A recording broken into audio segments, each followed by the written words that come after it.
Welcome, listeners, to another episode of the show. I am your host with the most, Chris Talks. Hope that you're having a wonderful day because I am definitely having a good one.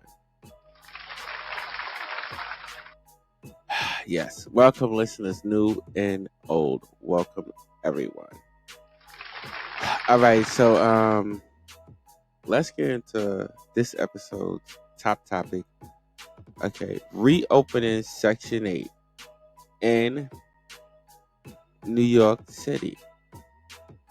Navigating requirements for stable housing. Wow. All right, let's get into this. All right. So, as always, I want to let Sarah, my AI, report the story, and I'm going to give you my view and my opinion at the end. Let's get into it. Let's do it. The ongoing NYC corruption scandal and the broader issue of affordable housing in New York City have put a spotlight on the importance of programs like Section 8 for housing insecure residents. Mayor Eric Adams has announced plans to reopen the Section 8 voucher program, providing 1,000 vouchers per month to eligible applicants. Section 8 is a federal rent subsidy program that helps low-income families afford housing by covering a portion of their rent. To qualify for Section 8, families must meet income and household size criteria. U.S. citizens or have permanent resident status, and use the voucher within 120 days of issuance. Recipients must also comply with program requirements, such as annual certifications and property inspections. Despite the benefits of Section 8, limited funding has restricted access for many in need, with only certain groups being able to apply in recent years. The process of obtaining a Section 8 voucher can involve documentation and a lottery system, similar to buying a lottery ticket where only a few are selected. It is essential for applicants to understand the requirements and procedures to successfully navigate the program and secure stable housing. Mayor Eric Adams' initiative to increase the availability of Section 8 vouchers comes at a critical time when the demand for affordable housing in New York City is pressing. By reopening the program and providing more vouchers, the city can potentially help alleviate some of the housing insecurity faced by low-income families. However, the complexities of the application process and the limited funding available underscore the challenges in accessing this vital resource for those in need. Navigating the requirements and procedures of the Section 8 program can be daunting for applicants. Understanding the eligibility criteria, deadlines, and obligations associated with the program is crucial for successfully securing stable housing through Section 8. As the push for more affordable housing options continues, advocating for increased funding and streamlining the application process for Section 8 can help address the housing crisis in New York City and provide much-needed support for vulnerable residents. Here we go again. Here we go again with this guy. Do we have to do this guy again? On a late night at that. This is no good. On a late night at that. All right. Do my horn song. All right. For my listeners, for my new listeners, that horn indicates that it is my time to give my point and my view on this particular topic for this episode. So, here it is. Yeah, first of all, we didn't do the horn for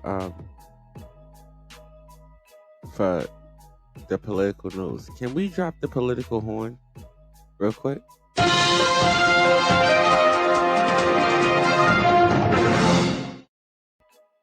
All right, thank you. It's late, y'all. It's late, but still gotta drop it.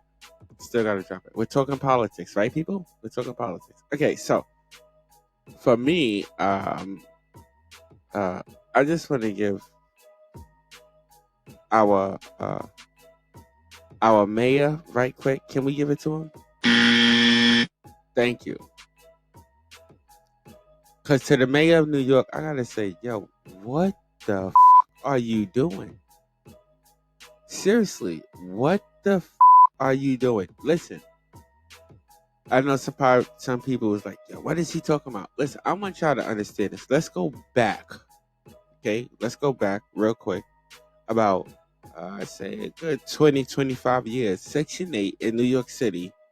And not just in New York City, But in most major cities across the United States, it's closed. They're all closed. This is because, according to the state, let me read this right, quote unquote, we do not have the funds. Now, quote unquote, we do not have the funds yet. Yet and all, our government is able to come up with not millions, but billions of dollars to fund a war. This is what they're able to do. They're able to come up with $1 billion to fund a war. Message.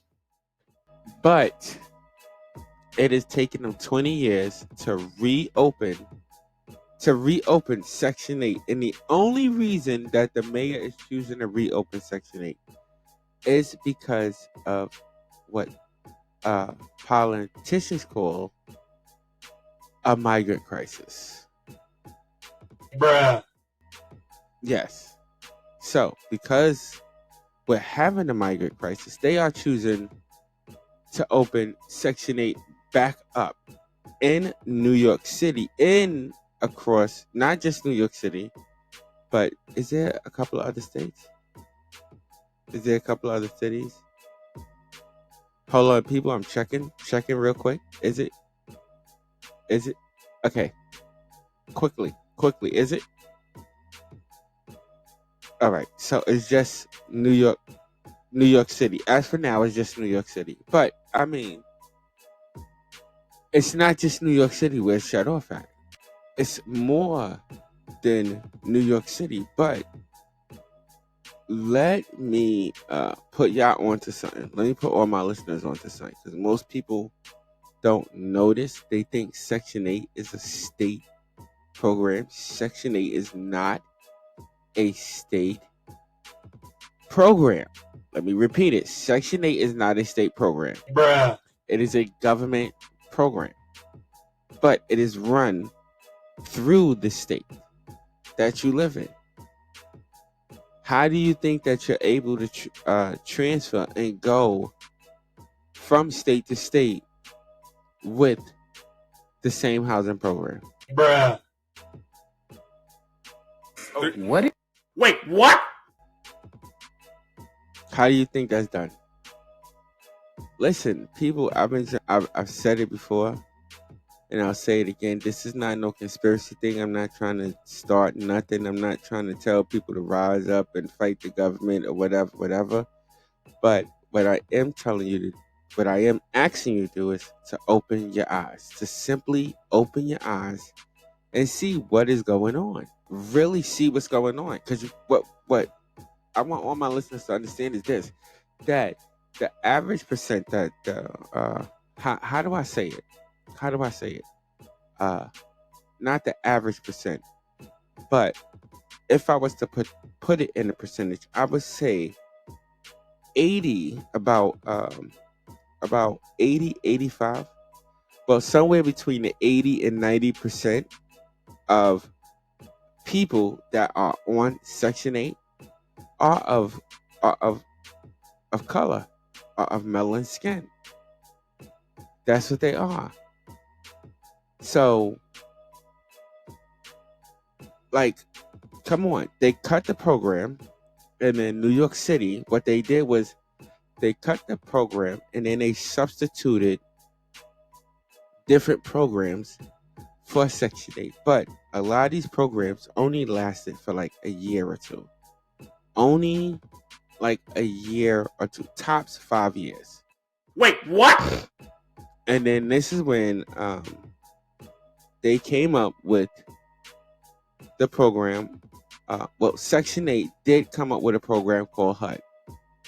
So let's give them that.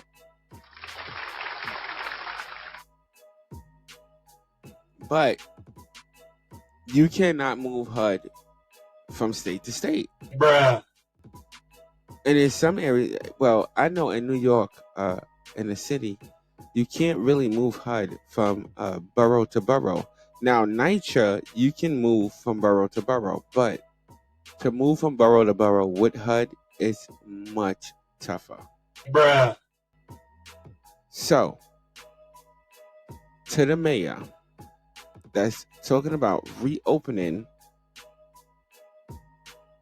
Section 8 and navigating requirements for stable housing, the question is, and this is my question, how do you navigate this? Because what it is now you're talking about opening Section 8 for 1,000 applicants a month. That's what he just said. Can I quote that? Can I quote that? Okay, yes. Quote that he will open up 1,000 applications. He will open up 1,000 applications a month. So he's going to distribute 1,000 applications a month. Bruh. Think about that. What about the millions of applications that are already in? Bruh. What about the millions of applications that are still in processing? Bruh. What about those? Let me take it back. Not millions, but hundreds of thousands. Hundreds of thousands that are in processing. What do they do with those? Do they give these people that are already online, do they give them Section 8? Because you have to understand, ladies and gentlemen, only reason that our Mayor Adams, is agreeing to do this is only because of the migrant situation. That's it. That's the only reason why he's doing this. Now, if anybody listen, you ain't even have to listen. If you paid attention to the news about a couple of months ago, and I did a story on this as well, is that he extended certain programs, funding for certain programs, but not for the people that already reside here, but for the migrants. This is what America does. When migrants come to this country, and it's kind of sad because all melanin people are what some would refer to as black people, are migrants to this land. Yet we have not received nothing. Yet these migrants come in fresh, and they have done this. I don't know how long, way before I was born. They have done this. They pay the migrants to come into this country. They pay migrants to stay in this country. They pay migrants to become citizens. For y'all who don't know, this is what the United States does. Message. This is what we do. So I want you to think about that, to all my listeners who vote. I want you to think about that the next time you go to that voting booth, because these are the type of things that we are voting for. These are the type of protections that we are voting for. Now, a lot of migrants have more protection than we do. And they do. They do. I did a story, if you listen, pay attention to my stories. I did a story where a migrant was arrested for murder and then released. Arrested for murder and released. Bruh. Now, how many citizens of what we call the United States, this corporation that we call the United States, how many of us commit murder and walk away? How many? Whether, I don't care what color your skin is, how many of us do that? Bruh. Let's be honest. But the way these laws are set up, and this is also in New York City, the way the laws are set up, migrants can commit such crimes and then walk away. Bruh. And now, our mayor of New York City, since he's adding on to the pile of damage that he has already done, he has already rewarded these people with, I believe I did this story, with $1,000 credit card to give it to them every month. Now he wants to open Section 8. This way, he's able to house the migrant situation. People. Bruh. I'm sorry. Listen, how many different situations, how many, not situations, but how many different resolutions do we have to come up with to house migrant people? Yet, at the same time, when we do this, we cannot come up with resolutions to house our own citizens who have been born and raised here. And that's why I said we can fund wars, but we can't take care of our own homeless. Bruh. How does that happen? How? I mean, y'all tell me. Y'all let me know. Because this is the only reason why Section 8 is reopening in the city of New York. It is to help with the housing, what they call the housing crisis.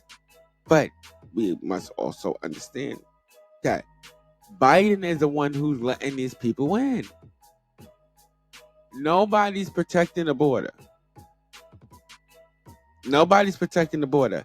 So with it being that nobody's protecting the border, what's the word I'm looking for?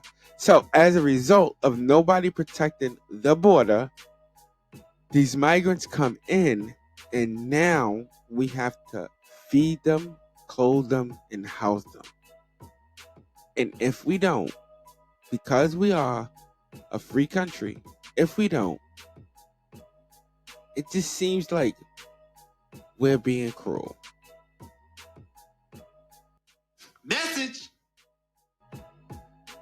I don't know. Y'all let me know what y'all think. Because if we go to these countries, they ain't housing us. They ain't doing what we doing. Y'all let me know what y'all think. All right. Let me get up out of here. Hit me out. All right, to all my listeners, if you like this content, want to hear more of it, y'all already know what to do. Hit that like, hit that subscribe button. Also, what am I leaving out? Oh, okay. Hit that like, subscribe button. Also, feel free to share and comment on this episode. We definitely want to hear from you. It's a little thing to you, but it's a big thing to me. So feel free to do that. Also, I want to thank all my listeners for tuning in. You could be anywhere else in the world, but you are here with me, and I so appreciate that. Also, stay blessed and not stressed. Until next episode, folks, I will see y'all later. Peace out and have a good one.